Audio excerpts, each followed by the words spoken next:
We have more talk here of picking up these mystery signals from deep space.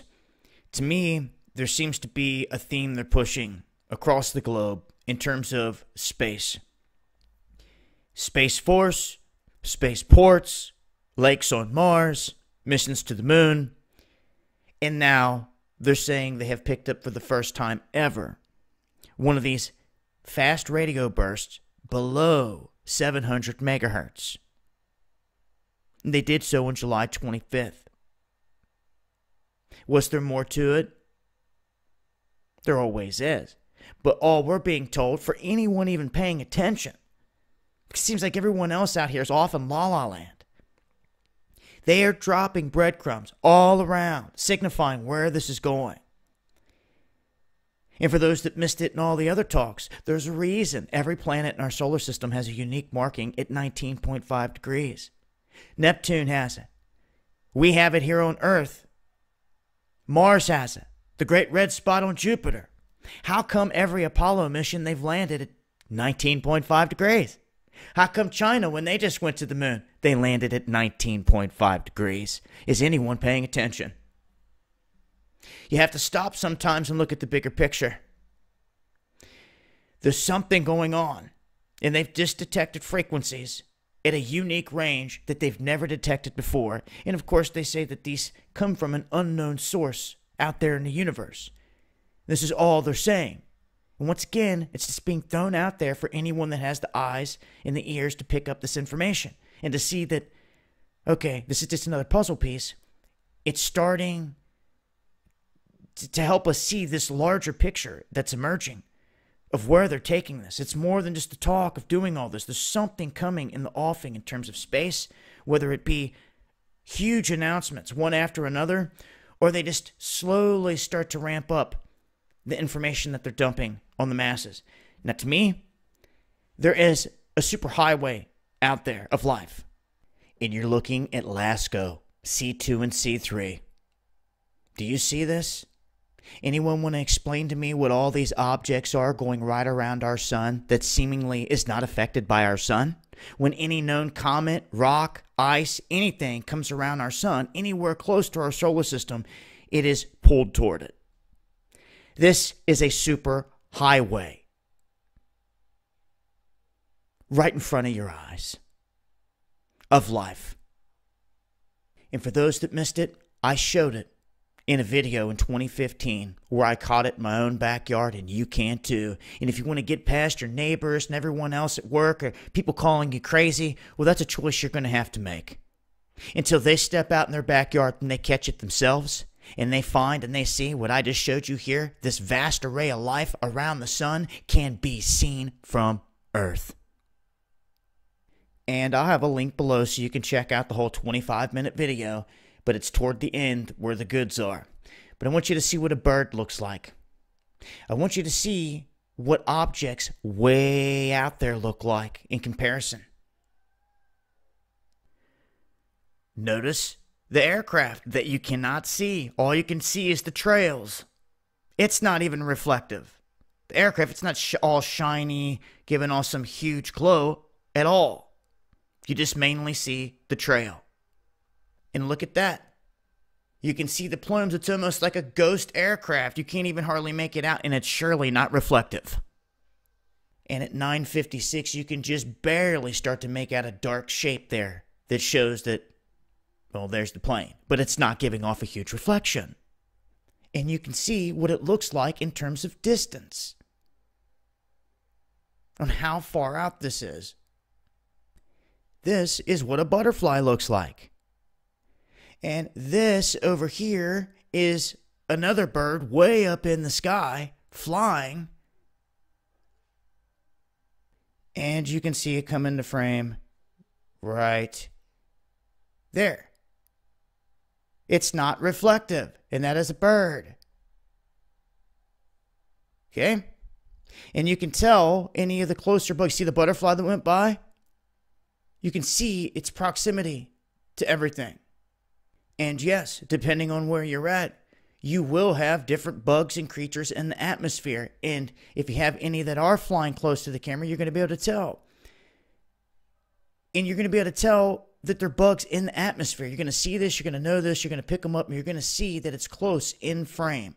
Okay? I just showed you what all kinds of objects look like. Okay? None of them being reflective. None of them interacting with the sun. Until this one. And this guy, not only does he approach the sun, circle the sun, interact with the sun, he brightens as he gets closer to the sun, letting you know he is out there next to it. The people can make excuses all they want. I commend those that go to the backyard and they see with their own eyes. And you're going to see, like I said, other stuff that could be ruled out as bugs that could be closer. And you're going to see a ton of other stuff that are out there that is unexplainable. You can try to say it's bugs, but it's not bugs at 30, 40, 50, 60,000 feet. It's not bugs interacting with the sun. See it come back down? Do you just see it dive back down toward the sun? And it comes back out the other side. This object is, look at it faded. It is way out there. And it is interacting with the sun. It is amazing. Here it is again in the top. Here, let me just redo this where it comes into the frame. Here it is, coming up into the frame. Look at that. I have to pause that. Look at that. I know there's other object in the frame. Look at that.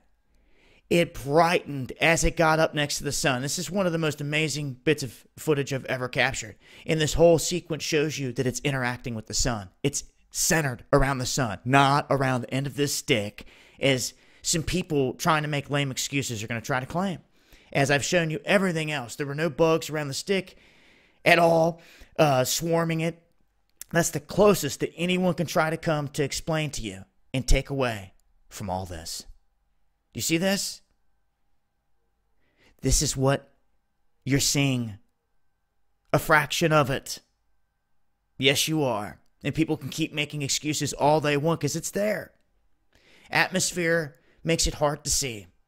But I'm telling you, these objects are there. They are on the cusp of a big announcement, I feel.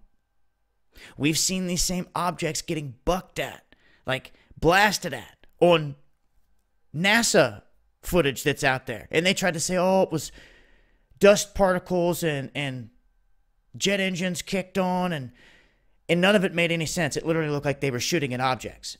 And you can see this in your own backyard on a clear day, I'm telling you. It's the same thing. Same thing. And there's a reason why they don't show you frame by frame over here. They never will. They never will. Because if they did it in real time, which they could do, they could give you every frame. They won't do it. They will not do it. Because the day they do, you're going to see what's going on in totality. You're going to see every frame of every one of these objects, every spin, every curve, everything, every slowdown, turning on a dime. You're going to see all of it. There's no way all of this is rock and ice and meteors and everything else. How come it's not affected by our sun? Oh, it's too close, or it's too far away. You're telling me all this is too far away. Even if it was between the camera and the sun, it can't be too far away. It would still be in our solar system. Excuses, excuses. You can let this life pass you by and stay in the dark on all of it, or you can open your eyes.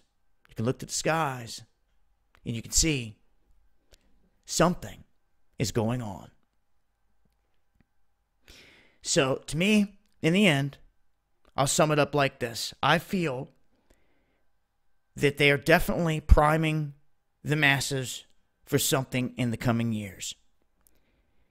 They're doing it slowly, and if you really care and you don't feel like waiting any longer, you can get out there and you can find the truth. If you want to be someone that's held down by what other people say, well, that's your own choice. Okay? You can go out there and grab some amazing footage yourself. And like I said, there's going to be other stuff out there. You got to weed through the crap, and then you'll end up getting a gem like this one that blows all the other questions out of the water. Then, if people want to keep making excuses, you know that they're just fishing for excuses, and they don't want to know the truth. That's on them. That's on you. You walk your path. You take that route. You can never say no one ever came along and showed you. what was going on in our own skies. You have to have the eyes to see and the want to know the truth. It's all around us. I'll leave a link, multiple links, so you can check out this video clip, the original one, and read into this article that they left here in terms of these signals. What did the signal carry? Well, it carried a lot more with that frequency, I'm sure. A lot can be decoded from these things, but they're only going to serve the masses what they want in a timely fashion. So don't forget that. And expect more announcements of other things. So links below. Underground World News Live, Friday nights, 8 p.m. Eastern. Hope to see you guys there. Till next time, this has been Dabu7. Eyes to the skies, if you're wise.